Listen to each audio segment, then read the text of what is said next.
Welcome to Nintendo Dad's episode 6. Ugh, I'm the worst. Already? Welcome to Nintendo Dad's episode 6. Blast from the past, ladies and gentlemen. God, I'm so bad at this. You talked for 3 seconds. I know, and I fumbled. All right, here we go. Ready? 1, 2, 3. Welcome to Nintendo Dad's episode 17. On tonight's episode, we discuss why people love a Wii U. Nintendo is introducing cross-buy. Well, sort of, in their kind of Nintendo half-ass way, but nonetheless. And they show some indie love, plus Shovel Knight gets some DLC. So much more on tonight's episode. Zachary, cue the music, sir.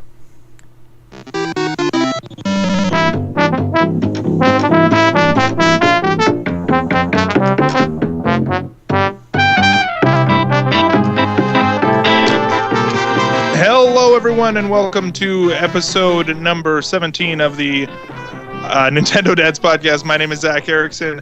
Tonight is March 4th, 2015 even. Joining us tonight is Justin Masson. What's going on, Justin? Nothing much. We may have to put an explicitive on this podcast. I was going to already. say, watch your mouth, young man. I know, right? Man, a little bit of Jeez, off script, and I'm so sorry. That is what you get for being impulsive and excited. I know. Joining us for another person excited about swearing about Nintendo is Jesse Waldag. What's up, Jesse? Beep, beep, beep, beep. Okay, never mind. I was going to say, you almost lasted 3 seconds there before you stumbled, so all I have to do is go 4, and I say, I win. There you go, dude.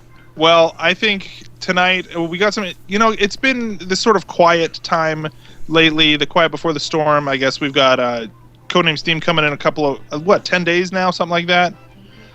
Week and a half. Yeah. And so next Friday.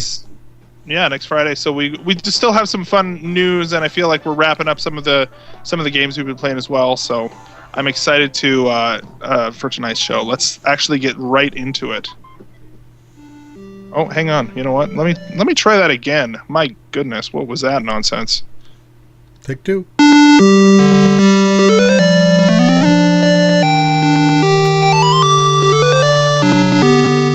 That's better. That sounds way better. Okay. Jesse, why don't you start us off this week? What have you been playing? I'm going to sound like a broken record, but the only thing I've been playing is Majora's Mask, which, right on. Considering this is now the 3rd week I've been playing it, that is definitely better than my previous attempts at playing the game, where I couldn't get past the first 2 hours. So now I know we were talking on our group text that we have going. You were almost done the game. It seemed like you were just about done. Yeah, I started I got about 80% through the 4th dungeon, the Stone Temple, Stone Tower Temple, and I ran out of time. Had to go back to day 1. So at that point, I decided to finish up the side questing.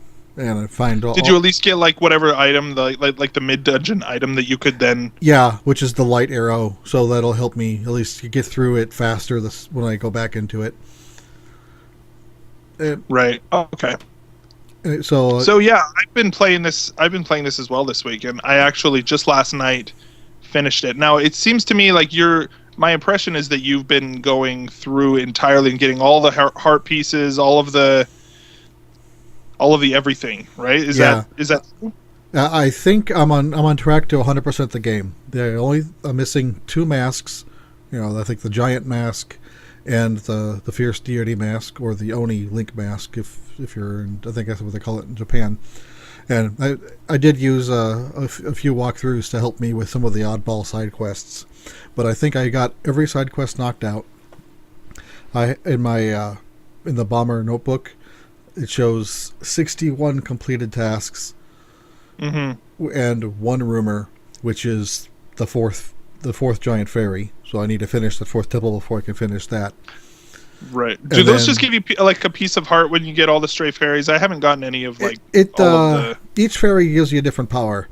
I think, if I remember right, the first one doubles your magic. The second one gives... I haven't gotten any of these.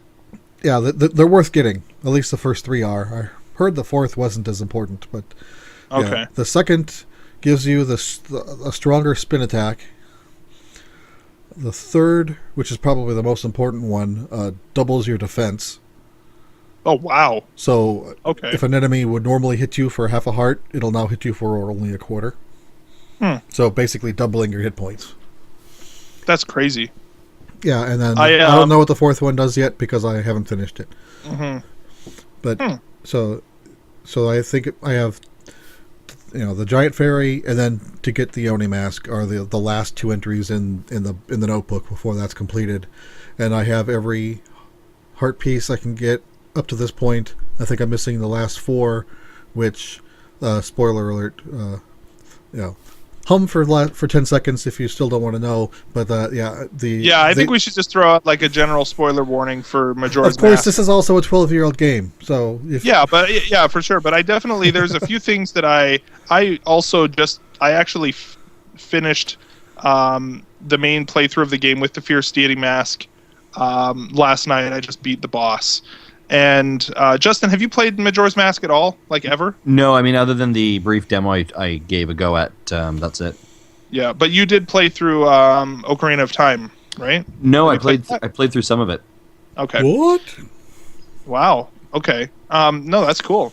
That's another game you got to make up for next. So when you're looking for a 3DS game to buy. I honestly feel like between if you're looking at Majora's Mask or Ocarina of Time on the 3DS, I feel like Majora's Mask is a pretty clear winner, honestly.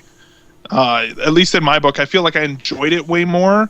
It felt like less of a grind. It was just, in general, it was maybe a little bit more portable friendly because of the sort of 3-day cycle, and kind of inherently makes it a little bit more bite-sized. So yeah, it's pretty fun. But there's so many side quests and stuff like that.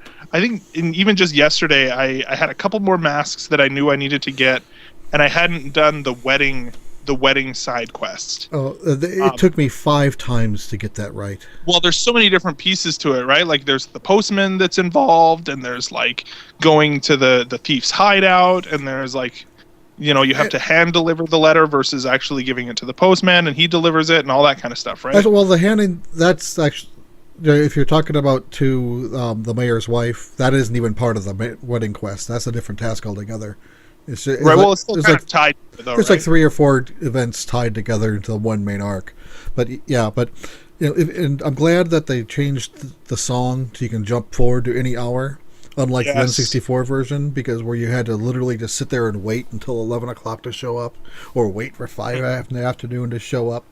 Because I read that it literally takes an hour to attempt it, and then if you can still screw it up at the end, and then you have to do another hour. That happened to me the first time.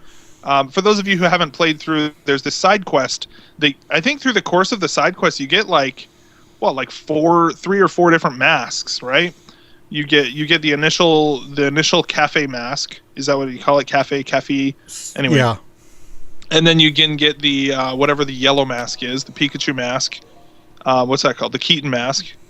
The couple's mask, obviously.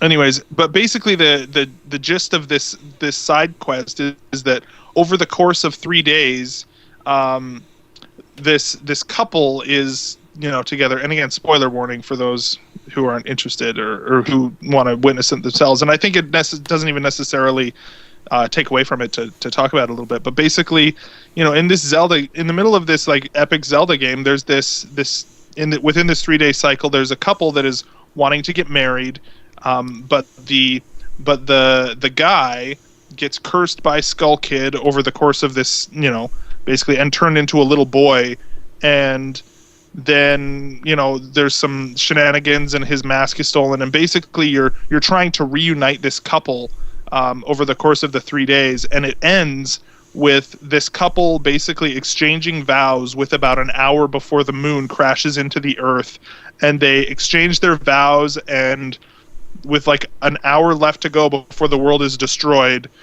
they just sit there and they're like, we're just gonna sit here together, and then that's it. Yeah. And you're basically just left to, oh, well, I guess I got this mask that I needed to prove that I did this quest, but I'm going to return to the beginning of these 3 days and just leave you to die. in this particular timeline. And then that mask is needed to get another small task later to get a heart piece. Oh, that's right. Yeah. See, I haven't done that. I got all of the masks, but I haven't done all of the side quests for it. But I think it's really interesting too how if you are one of those people who want to see the final boss for the first time with the Fierce Deity mask and have all of the masks before you get to the end boss, it literally is like a 2-minute fight. It's crazy how fast that fight goes when you have that Fierce Deity mask. Yeah, because I've heard it's pretty overpowering. And it's kind of sad that it's only really used for that fight. You can't really do much with it beforehand. And yeah, you can't just wander around the world. In fact, I'm not sure because I ended up in the milk bar. There's a specific kind of milk that gives you unlimited magic for 3 days. And if you go, you can basically before you do any of that the final dungeon on the moon and all that kind of stuff, you just drink that milk and then you have unlimited magic for the whole thing. But I think that the mask actually constantly depletes your magic. I'm not sure, but I should try that when I get that far. I'll try to buy that milk because I think it costs 200 rupees, and you can't buy it until after 10, but you can't beat Skull Kid until midnight, anyways. Yeah, like 11:30 or midnight 30. Yeah. So basically, you take them, you drink the what is it, like the Chateau Romani or something? I don't know what it is. Yeah, that but sounds right. the special milk, right? And then you warp to, I think, what is it, the Zora Cape or something like that, where the turtle comes up, right? You go there and just kind of stock up on fairies, and then you go and fight Skull Kid, and you're like totally set. So. But yeah, no, I love that game. It is probably, I'm going to be one of those people who is a huge proponent of Majora's Mask because I was just saying on Twitter today, the ode for, what is it? The Oath of Order or Oath for Order or something like that. One of the songs that the giants sing. It is so eerie and just weird and just creepy music that is like just sad. Like it is like really just kind of, there's so much of that game is not necessarily scary, but just kind of like tragic and sad and really moving that I really enjoy about that game. So yeah, I guess that's all I would have to say about it. Do you have anything else for that, Jesse? Like how are you liking it so far? I am liking it. I'm looking forward to finally getting to the end. I should probably do that by this weekend, I'm hoping. So yeah, no, I've already done all the side quests, so the only thing I have left to do is to finish the 4th dungeon, get the last 2 masks, and then get the last 4 heart pieces, and then finish the game, and that should be 100%. Very cool. Right on, and that's all you've been playing. So, Justin, what have you been playing? So I have been playing, like Jesse, I've been playing some games from last week. A Link to the Past I've obviously been playing. A Link Between Worlds. Why can I never get that right? Like, I am the worst, for the love of Pete. Oh, you know what we don't have in the notes? We'll get to it later. I'll put it in the notes for later. Okay. I think you probably know what I'm talking about. But what I have been playing is Ironfall Invasion on the 3DS. And this is a new game that came out on Thursday. Nintendo had been toting this, and they showed it off in their most recent Nintendo Direct. And I've played a little bit with it. I know, Zach, you've played a little bit as well, as I recall. Yeah, not quite as much as you have, but a little bit, yeah. Yeah, and I have some impressions about it, and I think that. So first, for those of you that don't know, Ironfall Invasion is very much, and I heard it referred to as, and I'd agree with, Gears of War Lite or Gears of War for Nintendo. Mm-hmm. It has a very Gears of War feeling. As a matter of fact, the characters look like characters from Gears of War, like these heavy militaristic kind of armor suits and large weapons and kind of like pseudo A type men kind of approach, fighting aliens. So it's a free download off of the eShop, and they have a different approach. So when we play Codename Steam, that's a demo for a very specific amount of time, and then when you're done your 30 turns of Codename Steam, you can't play anymore. This is, you download the demo, and you can play it for as long as you want, and you get at least one level, and you play a bit of multiplayer online. But to be able to move forward in either a campaign or into another campaign or onto other multiplayer options, you then need to purchase those components of the game. So they're kind of unbundling components of the game, which, first and foremost, before I kind of talk about what I think didn't work, I'd have to say that I appreciate the fact that they're trying a different model or a different approach. So I think that was kind of interesting. I don't know if I necessarily agree with the model in regards to the price point, because I believe it was $10 for the campaign and $10 for the multiplayer. So you're looking at about $20. Do we have any word on how long that campaign is? I don't know for sure. I've been playing for about an hour and a bit, and I feel like I'm getting near the end of the campaign. I feel like the my demo, or like the demo campaign. I apologize. I don't know. Yeah, I'm wondering how much time, like $10 for that campaign is. Yeah, I don't know that one for sure. I'd have to check on that. I think a couple things I would say about Ironfall Invasion. From my understanding, this is a 3-person dev team. For that alone, I'm impressed. Like that's quite good. I think this is a very ambitious title. I don't know if it, and I think it's interesting they try it on a mobile platform. But I'm going to talk about maybe some of the challenges that I had with it. One of the things that it does, and it definitely uses the new 3DS. And it's not a surprise because it came out in the same direct as the new 3DS. So it uses the C stick and your circle pad directional button as the X and Y axis. I found that the circle joystick, to run you have to like double tap up twice on it to get him to move forward like on a run, and I find like that just didn't trigger as well as I wanted it to. The C stick, and I think this is the challenge with the C stick, and everyone's kind of learning how to use the C stick better, but it is really sensitive. Like, considering this is the C stick is your ability to aim, I found it really hard to actually aim and be very precise. And I think in a first-person shooter, you need to be precise. You need to be a bit more kind of on mark than you would normally. The other thing is it uses the L and the R buttons as your triggers, and then the ZR as your your reload. So I actually found refill. I actually found like my hands, for the most part. We need a refill. Yeah, refill. There you go. For the most part, like as I'm holding the game, my fingers are wrapped around the very back part of where the shoulder buttons are, and then my thumbs are right on the C stick and circle stick. I found that circle pad. pad. I found it incredibly uncomfortable to play in that method, actually, and actually I could only play for about 35 to 40 minutes before my hand got numb. Like just from the positioning of it, and it didn't feel, and it kind of felt like I kept bumping my fingers up against the frame of the game, like of the gamepad, of the console. So I think that's, I think there's some logistical challenges with it that way. Yeah, I just kind of looking at it from my experience too. I think part of it, there is an option to calibrate the. Now, unfortunately, this isn't a system-wide feature. I feel like it probably should be. Is an option to calibrate the C stick. Because it's whether it's too sensitive or not sensitive enough.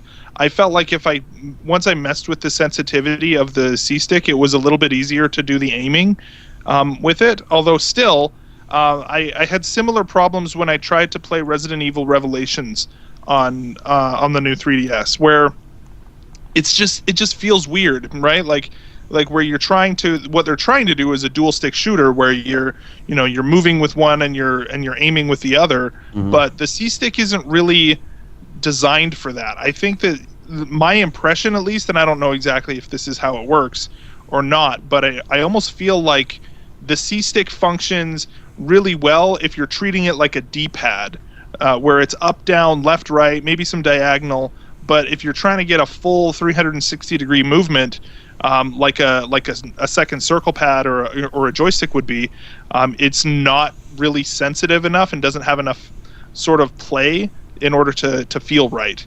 Whereas in Majora's Mask, in Zelda, in Monster Hunter, they're they're really good because they're basically just using it as a D-pad to control the camera. Very similar to even on like an N64 controller where it was, you have those directional C buttons. That's basically what it's doing. But it's not a full joystick like some of these games are trying to use it. Yeah, and I think, I'd agree with that. I think it feels very stock. The game feels like it doesn't really feel like it's pushing a lot of like story. I feel like we've seen the story before. I feel like the character design's the same.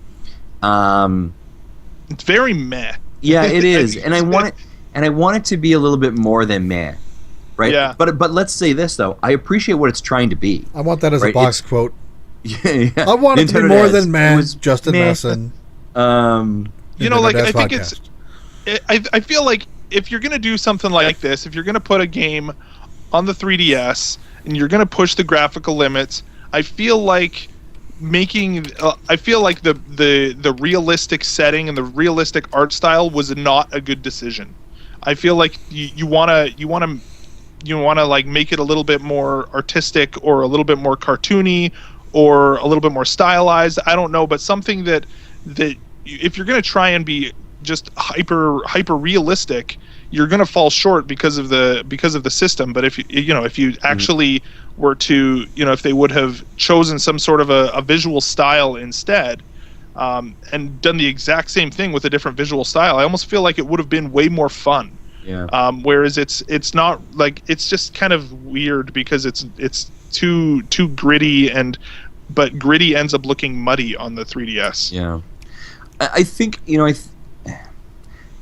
I think it was definitely an ambitious title. I think what I would like to see, or I'd like to come back to, is Ironfall 3, right? Like like when they have a third crack at it and can get a little bit tighter in those kind of things.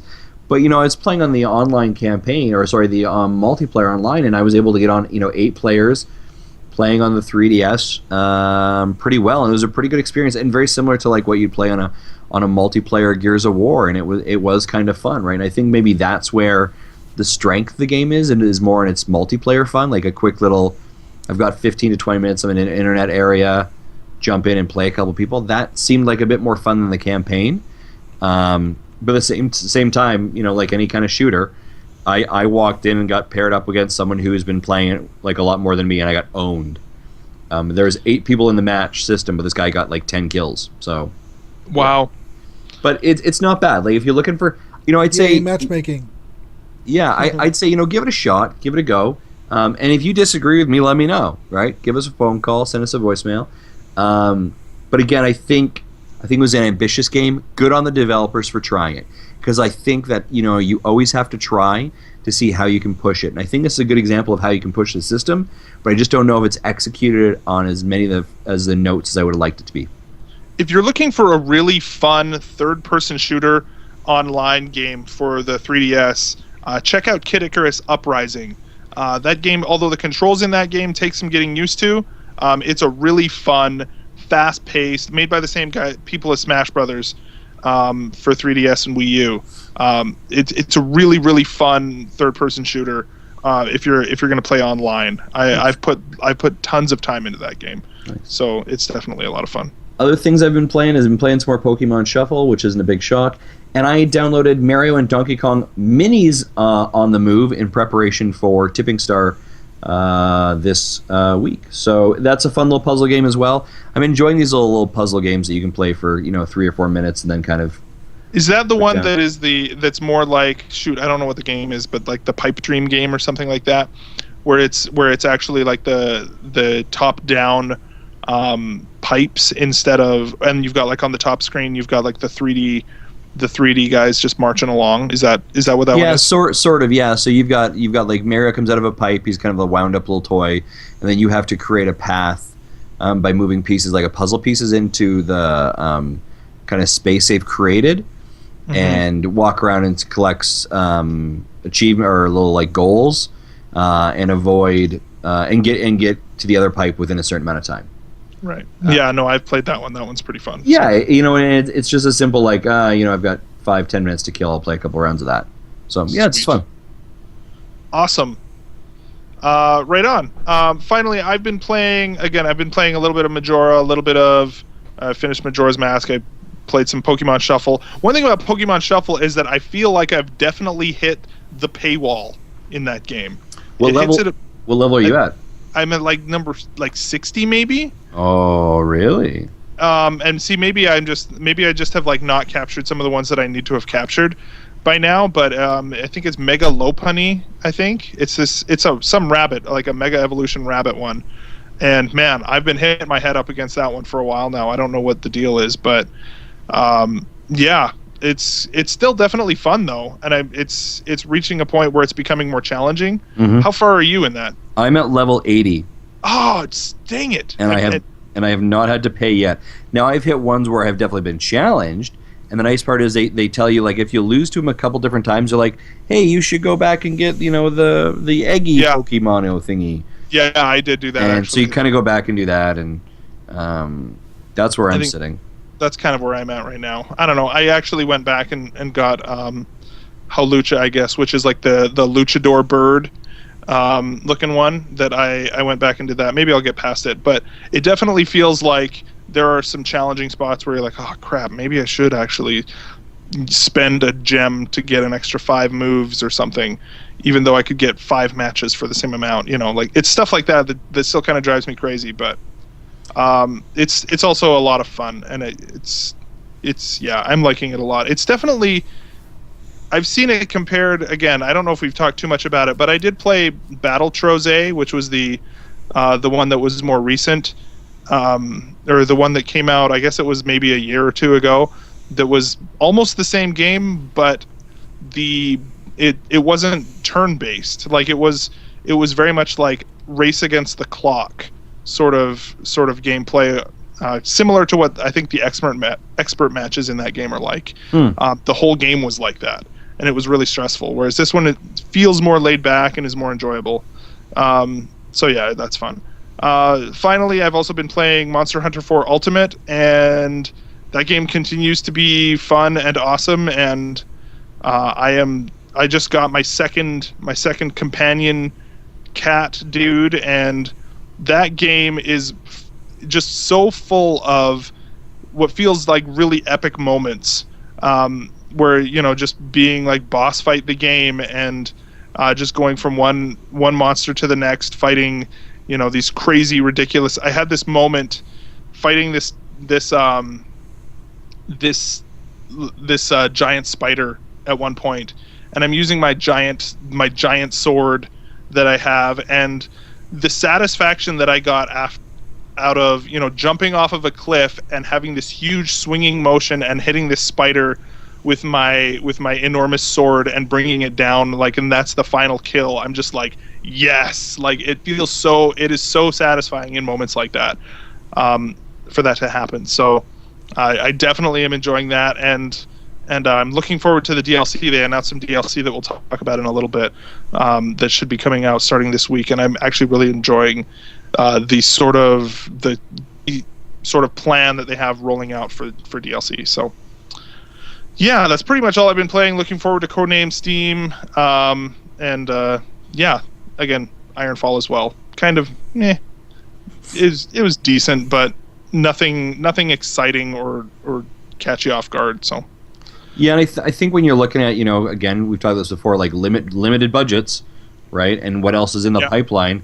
This does not stand out above the pipeline where I'm going to throw my $20, right? No. So, No, absolutely not. I don't know. And I actually wonder with Ironfall Invasion, I question the idea, you've got to be really confident in your product to force everybody through that demo, to force people to download the demo before paying.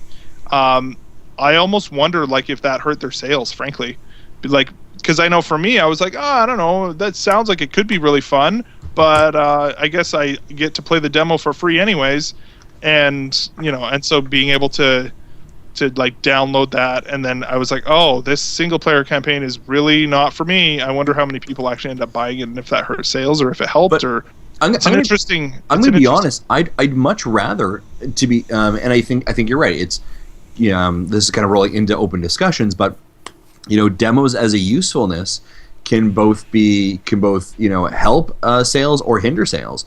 And every single game that I have purchased for the Wii U or for the 3DS, I would have loved to actually just try a demo out on it first. Now, for the most part, the games I'm purchasing, I know I like, and it's great because it's in my wheelhouse. I've done my research, I've done all those kind of things. But there are some games you kind of want to take a bit of a waiver on, a bit of a flyer, a gamble. And if you'd given me those demos and I tried it, and I would have tried it, it may have actually saved me. So I would actually love to see more and more demos available for people to try. And I think it's demos from Nintendo. I think it's demos from third parties. Because when you're talking about games that are $20 or $30, and I know those costs don't seem astronomical, but it can be such an easy hook to bring someone into to a really solid quality game. I think, for example, Captain Toad, right? Like, it's a great example. If you could imagine you had like 3 or 4 demo levels to show them exactly what the game's going to be like. You probably would be selling tons right there and then. And I think I feel like that's the sort of thing that with Captain Toad, if they would have had a demo downloadable and would have had the exact same payment structure of here's a few levels, play the first few levels, I probably would have been like, oh, I need more of this. Yeah. Or like with Kirby and the Rainbow Curse, I feel like if they had a demo for that, I would probably sink my teeth into it and be craving more. I just wonder if with this game specifically, if it hurt or hindered sales. Yeah, it'd be interesting to watch those numbers. Then again, on the flip side, with multiplayer, it probably did help, I would guess. Yeah. If the multiplayer is as sound as you say it is, so. Yeah, it's not bad for sure. I'm impressed it was able to get done. Right on. Cool. Well, let's head into the news, everybody.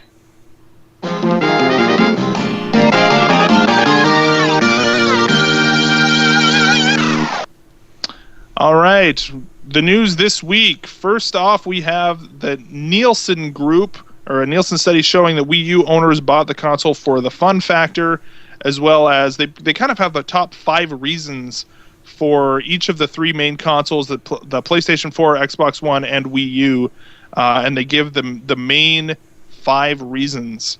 And I think it's interesting to look at these and kind of see where the mindset is for people and why people buy each of these consoles.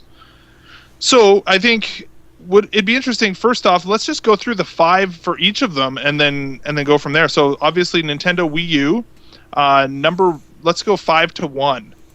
We'll go backwards. So reason number 5 for the Wii U, exclusive games and content.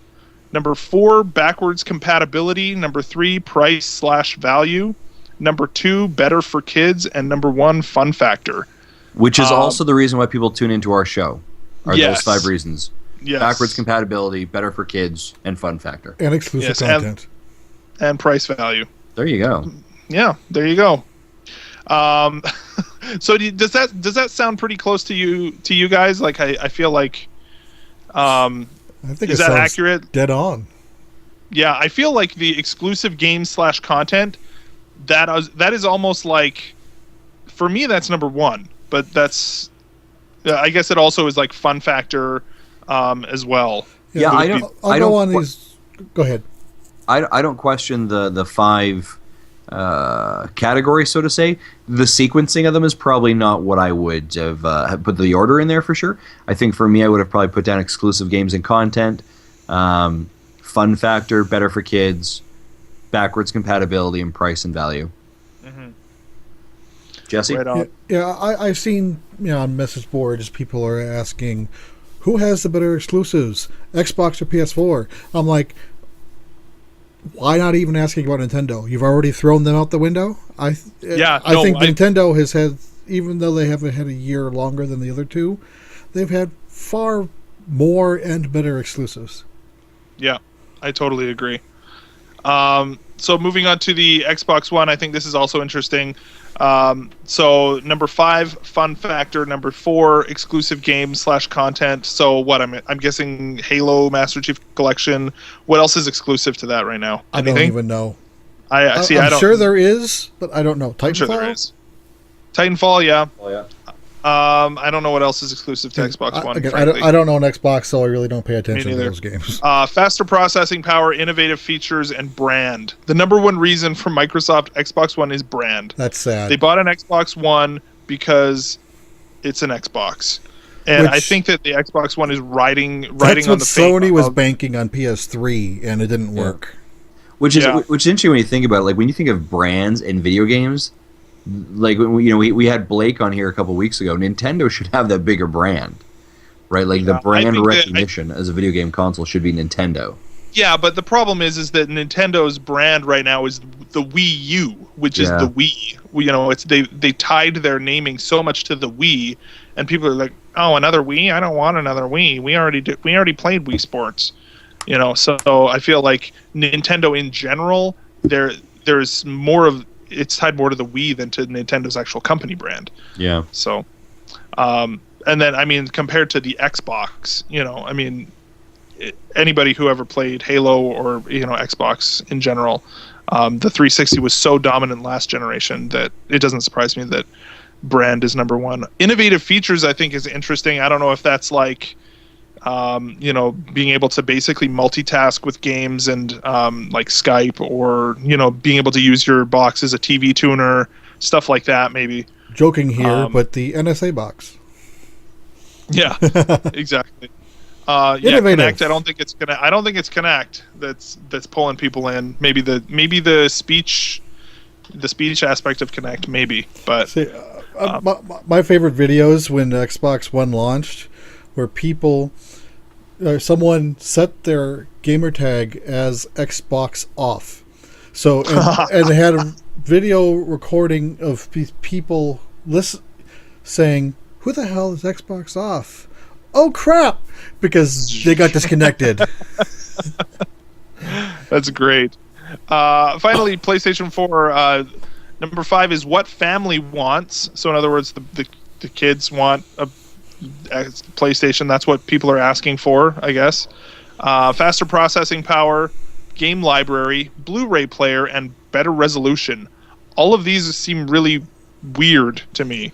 Like, better resolution. It's like better graphics. Well, I can see that because a lot of Xbox exclusives are actually 900p, and there's a big wah fest about why isn't it 1080p? It's only 180 pixels. How big of a deal is that? They expected these things to be 1080p boxes. Where, guess what? So is Wii U, and it works well. So doesn't have all the shaders, but it's still 1080p, 60 frames a second. Right. So I don't know. I think it's interesting that Nintendo definitely still has this. When compared to Xbox One and PlayStation 4, it definitely still has that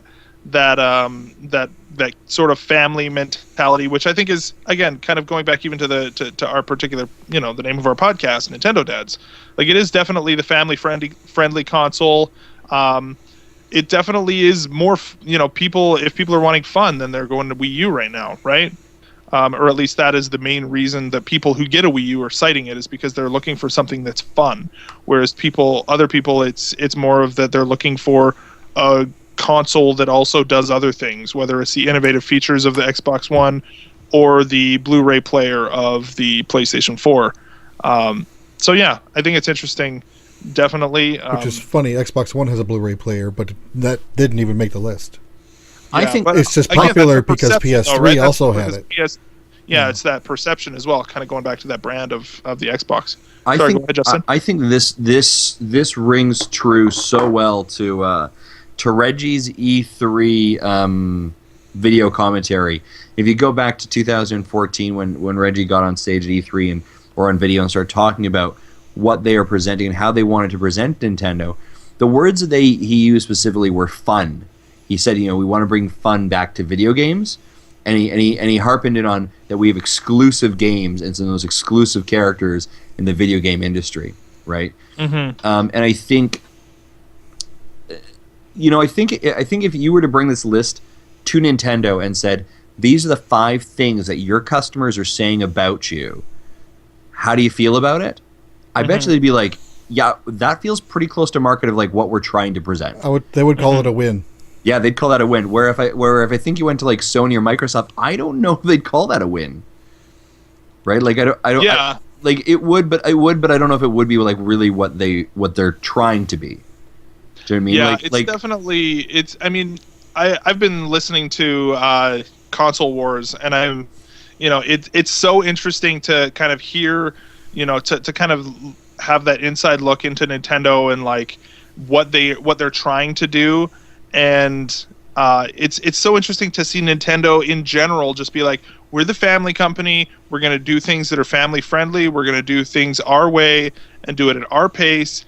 And the more that I kind of see, kind of from what I've seen from that book and even their behavior lately, even over the past, even since the Super Nintendo, I don't think that they've ever been interested in being the market leader, period. I think that they're interested, like with the Wii U and the Blue Ocean strategy or whatever that they kind of went for. They were looking for more people to enjoy games, but they wanted them to enjoy games in the Nintendo way.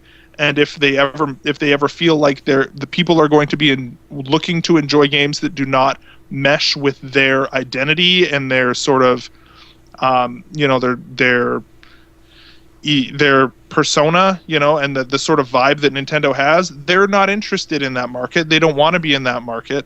They want to cater to people who are like them and enjoy the same things that they enjoy, and they're not going to change who they are because of that's what other people want. Then they'll just continue doing what they want to do, and if people like it, then they'll buy it. So I think it's definitely interesting that the situation that they're in right now, because the other two companies are doing much better at appealing to everybody. But Nintendo is still definitely being themselves through all of it. And they're, being, I guess, loyal and, consistent to their own identity of who they see themselves as. Almost to a fault. Yeah. Yeah. And I think that they could benefit from being a little bit more open and a little bit more open-minded, I guess, to the possibilities of where they could be and what they could be doing, and maybe even just not. You don't even necessarily need to change who you are to adopt new communication standards, for example. But that doesn't necessarily with online chat, we don't necessarily need to change who you are because of that. But I think that kind of gets their head in the sand a little bit sometimes. What about any other thoughts on that before we move on? Justin, what do you think? Yeah, I think it's spot on, right? Like I think it's exactly where Nintendo wants to be, or would be happy with those results. I don't think they're shocking, and I think it's all factors that we throughout the entire term and life of this podcast have always mentioned, and it's also what draws us to the content that we are drawing to currently. It's the reason that we designed and built this podcast specifically, is to talk about the world of Nintendo, because there are some amazing first-party exclusives to it, because it is fun and it's better for families and better for kids, and we enjoy and grew up with those backwards compatible games that we're playing. So there's a longevity and a history to it. I think Nintendo would be happy with those results. So yeah, I think it's great. Awesome. Moving on, we have. This happened just yesterday? Yeah. Yacht Club Games has announced the Shovel Knight Plague of Shadows free DLC coming quarter of Q2 2015. So between now and the end of June. Sorry, Zach, can you back up? Did you say free DLC? Free DLC. I'm sorry, no, my earbuds must be wrong here. You said free DLC. Yes. That's incredible, sir. People still do that? What? I know, right? Now that's surely just free to the backers who backed Shovel Knight, isn't that right? No, sir. What? Yeah, no. So basically what we have going on here is that coming between now and the end, or April to the end of June, somewhere in that time frame, we're going to have our first DLC pack called Plague of Shadows arriving for both Wii U and 3DS. Among other platforms that will arrive in the eShop. And basically, among other things, we're going to get to play as Plague Knight. If you don't remember who he is, he's the weird little, like, Grim Reaper crow-looking guy. Mm-hmm. He was kind of weird looking. Yeah, he says use explosive, bomb jumps, and alchemy to blast your way through the game in a whole new way. There's going to be some crafting coming, recipes, new objectives and enemies, I need to new play more of this bosses. game. I didn't get very far. It's so fun, dude. It's Brand really new fun. areas and paths through the classic levels. Yeah, and again, I was actually under the impression that the 3DS version wasn't going to be getting any DLC, and it was only the Wii U version. But the Wii U version or 3DS version is going to be getting this too, which is awesome. So, I mean, and the fact that it's free is just great. Now, I wonder Yeah. if they're going to handle it like DLC you have to download within the game, or game via eShop, or if they can or if they're treating it like a patch, and you can just go into the eShop and say, "I want to download this patch." Well, I imagine probably a patch is what I would guess. we'll find out. If it's going to be free, if it's a free DLC, if it's free for everybody, then I imagine a patch would ensure that more people would get it. Wii U really. version for sure, because that's how DLC is even handled today. Like Hyrule Warriors, there'll be a patch to introduce the new DLC. Yeah, and they'll then have to have you a get patch it if you bought for- it, and if you didn't buy it, you don't get it. But it's still there on available. But the 3DS is where things gets funky. Yeah, the 3D. I think either way they'll have to patch it, so it'd probably be easier just to patch it in altogether. But yeah, free DLC, man, that's awesome. Speaking of free DLC, Monster Hunter 4 Ultimate. Now I was listening to the most recent episode. I believe it was the most recent episode of IGN's Nintendo Voice Chat podcast. It was their live episode. They had a representative from Capcom there. And they basically announced some details on the Monster Hunter 4 DLC. And essentially how they're doing it is every month, I think they said the first Friday of every month, which is kind of a weird day to do it, but whatever. They're rolling out DLC for the month. And it's all going to be free, which is crazy. Again, free DLC is awesome. And this month, they're going to, at least from what we understand, the information that they said there, was we're going to get the Zelda costumes this month, as well as some downloadable quests and stuff like that. So check that out starting on Friday. And I'm really looking forward. I'll report back next week to see to talk about the Zelda costumes and stuff like that in that game. So check that out as well. Free stuff all around. Next on our list is Ollie cross-buy. This is coming up as well. We're getting more hints of cross-buy, Justin. Yeah, I thought this was a very interesting article, and when we talk about cross-buy, the big thing that is kind of on the edge of the mind of everyone is that tomorrow Mario versus Donkey Kong Tipping Stars comes out. We were told in January's Nintendo Direct that it would be a cross-buy game. And you say, wow, that sounds pretty fantastic. So that means that surely if I buy it on my 3DS or on my Wii U, that it instantly comes over to my other system and I have access to it, much like the Apple ecosystem that you would perhaps an app. Well, good sir, I appreciate your thought. However, you are dead wrong. Well, they even stated in that Direct that you're kind of indirectly how they're going to do it. You buy the game, you get a code to get the other version. Yeah. So now here's my question: is this actually going to be? I know we kind of talked a little bit about this on our chat, but is this actually going to be? Like, my impression is that you get an email or you do it through Club Nintendo or something like that. Is that not the case? Not the case. How do you get the code then? After you buy the game, and I'll write an article about this tomorrow with screenshots. It'll make it easier to explain it. That'll be on VGTribune.com. After you buy the game, you go into your eShop activity, find the receipt of the game you just bought, and scroll down to the bottom, and there will be the code to the other version. And this works both ways. So it's similar. So it is similar to how the 3DS is handling bonus themes. When I bought Monster Hunter 4, it came with a bonus theme, and you literally had to scroll through the digital receipt on your 3DS, and I took a picture of it on my phone, and punched it in on my 3DS. That is how you have to do it. Exactly the same way. Oh my gosh, dude. That is a nightmare. It's straightforward and so easy. No, it's not.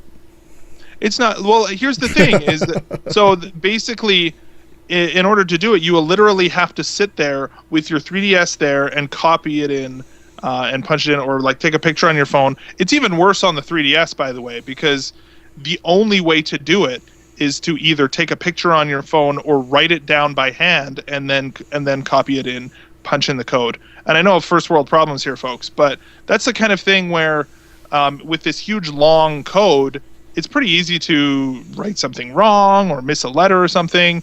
And when you're dealing with accounts, like why doesn't it just automatically trigger? So many weirdness things here. And speaking of, so Ollie Ollie is going to be cross-buy.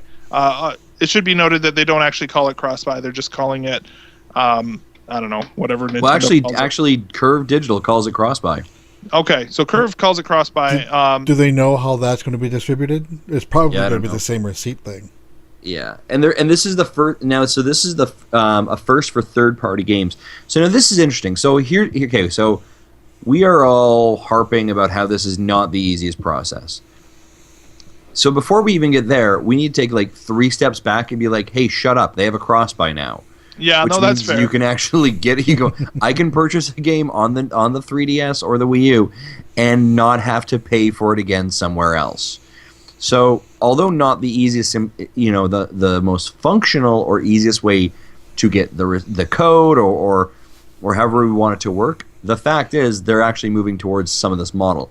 As you said, if you're used to the iOS ecosystem or even the PSN or Xbox Live ecosystem, for both Xbox Live and PSN, if you bought the Call of Duty Advanced Warfare digitally on one or the other, you can then download it on Xbox One or PS4 for free. You just log in and it says, this is already purchased. You can download it now. It's just like you thought this was going to work, and it's not.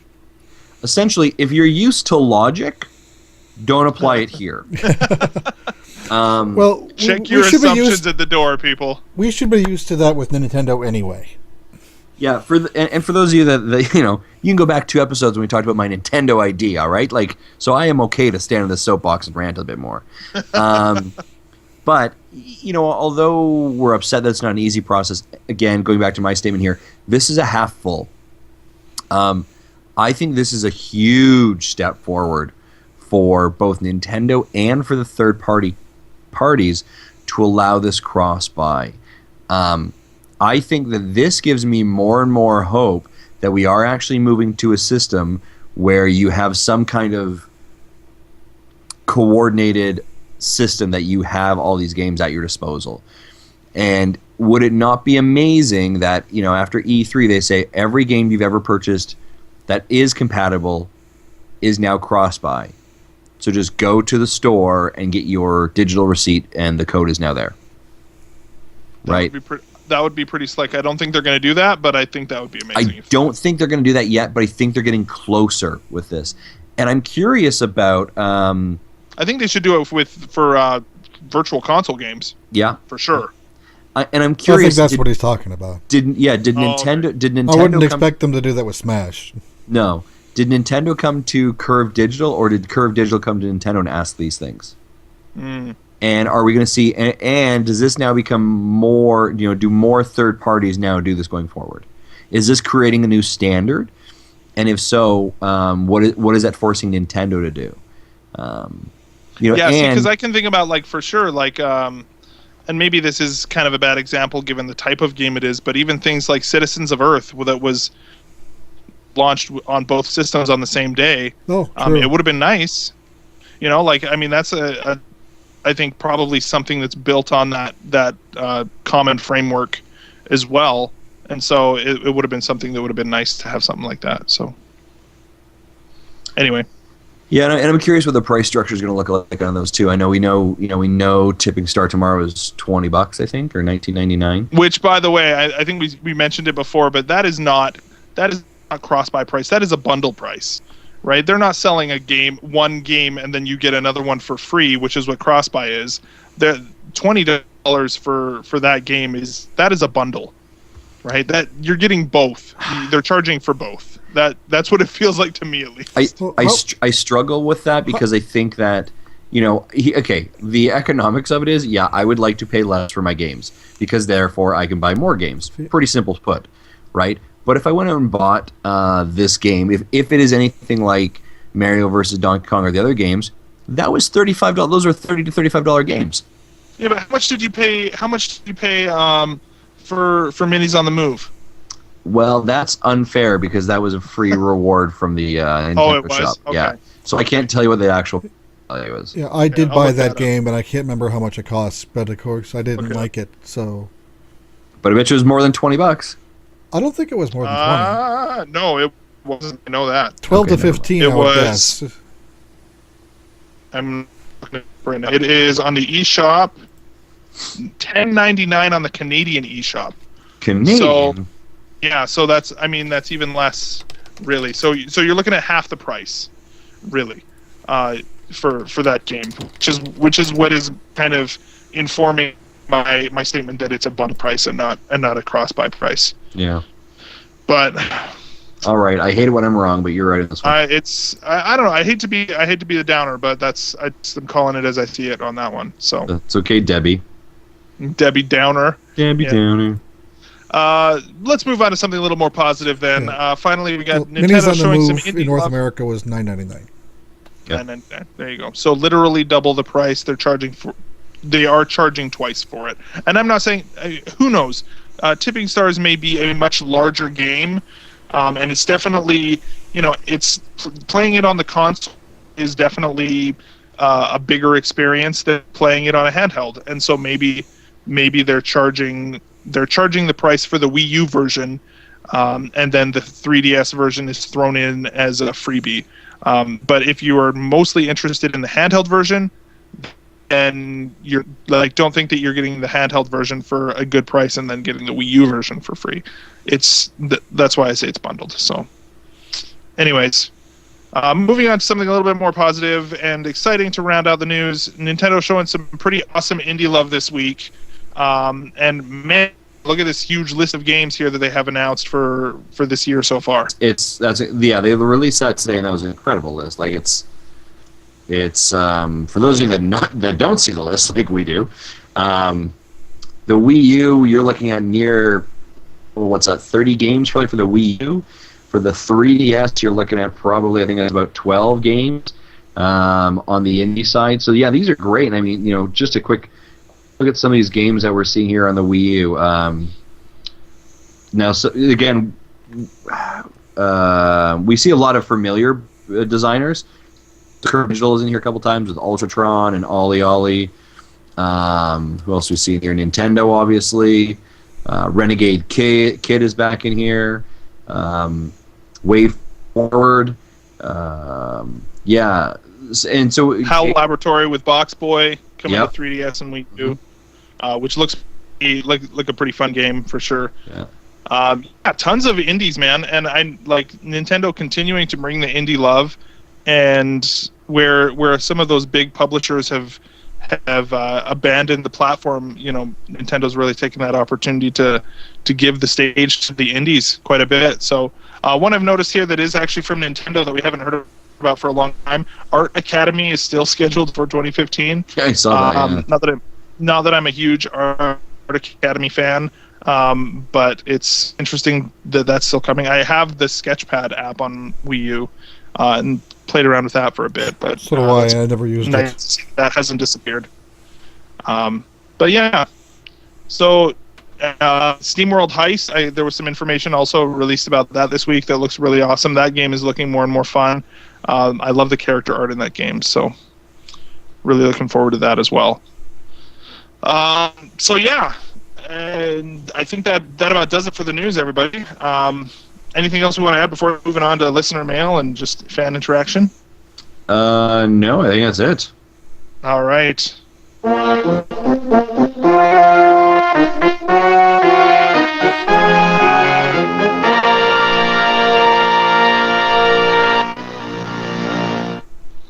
All right. So this week for our fan interaction segment, we have the mother of all corrections from Brad McConnell on Twitter. targeted towards Justin. And Justin, do you want to read? And before, I'm going to just read this. but before you do, I'd like to say my oldest daughter says the same thing. She cannot listen to your voice when you pronounce this word this way. Go ahead. So I'm just going to read this. I'm going to read this tweet from Brad McConnell. It just says, Justin, if you could stop calling Mario Mario, that would be great. So Justin, I think we need to provide you with the opportunity to on air provide a response to the criticism of your pronunciation of the word Mario. So this was, first and foremost, Brad, thank you. Like this was fantastic. So I got this feedback, and I was like, no, I don't say Mario, and I was like, oh, I don't say Mario. I was like, oh, I totally do, and it became like a very like subconscious thing. Like I tried to actually like, I got in front of my camera and I started like composing an actual message to Brad. And I was going to say like, hey, thanks Brad for telling me about how to say Mario correctly, because obviously I'm saying Mario and it's horrible. And like it took me like 15 minutes and I couldn't get it right. And then it becomes like something I became like really self-conscious of like, I think I've been saying it wrong. I've been saying it wrong for my entire life. So I told my wife, I was like, yeah, this guy called me out on Twitter and says I keep calling it Mario. And my wife goes, yeah, you do. And I'm like, no one's corrected me? No one has said anything for my entire life? So Brad, thank you very much for calling me out on this. And you're right, it's pronounced Mario, not Mario. So good feedback, and I'm going to work on that. And as a father, I'm going to distill those corrective speech patterns into my own children. But I do like that during his tweet at one point, he actually said it has nothing to do with a regional dialect either. And I was like, whoa, no one called it a regional dialect. Like, being Canadian, I didn't think was a regional dialect. But, yeah, it was very interesting. So, Brad, sir, hats off to you, and thank you for engaging us that way and great feedback. Very awesome. I love that. By the way, I just paused it for a second. You're getting crunchy there. I don't know if it's. Are you hearing that, Jesse? Yeah, his video locked up for a minute. It did. Really? Okay. Yeah. I just wanted to make sure. That's cool. It looks like it's back now. Okay, we're back. So yeah, awesome. Thanks everybody. Thank you again, Brad. That was hilarious and awesome. And And we also had it. Yeah, it was really hilarious actually. And we actually had another fan interaction today. Jamie, and I think it's on Twitter, Jamie D House. He actually mentioned to us. He said, "Hey guys, just on the podcast, being a Nintendo dad myself, I love it." So Jamie D House or Jamie on Twitter, thanks for following us. That's awesome. We appreciate it, and welcome to the Nintendo Dad podcast. Around. Or is that Jamie DeHouse? I don't know. It might be Jamie DeHouse. Or Jamie DeHouse. I don't know. I don't know. Jamie DeHouse. I can't say Mario correctly, let alone probably someone else's name. But I don't know. It's probably just that some weird dialect. I don't know. That's probably why. On that note, we're going to bring in our... Yeah, just for Mario. Just going to have some... talking to Mario play some Mario games. Sorry, guys. Sorry get about some that. craft dinner and poutine. Sorry. Gonna get my troop. Go outside and play some hockey, guys? Sorry. Right. So, thank you everybody for listening this week. Thank you to all of those who are checking us out on the social medias. That's Nintendo Dads on Twitter, Facebook, Instagram, Google Plus, which apparently is going away. Right? What? I heard that this week. Google Plus is getting shipped off for parts or something apparently. But all of our followers on Google Plus won't know what to do. Well, then there's like others you can start jumping in on. There you go. You can email us at nintendodads@gmail.com.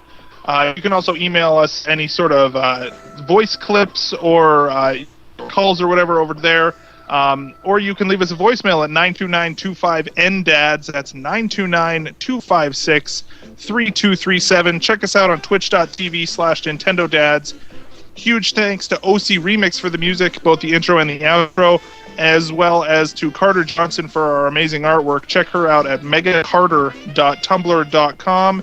And finally, do us a huge monster favor and leave us a review on iTunes that is, again, the best way that you can help us out here at the show is to just leave us a review. Subscribe over there on iTunes. We're also on Stitcher and, of course, at bgtribune.com. For me, Justin, and Jesse, I'm going to see everybody next week. Have a good one, guys. Be good, play more games. Mario. Mario? It's me, Mario. Mario via crossbar.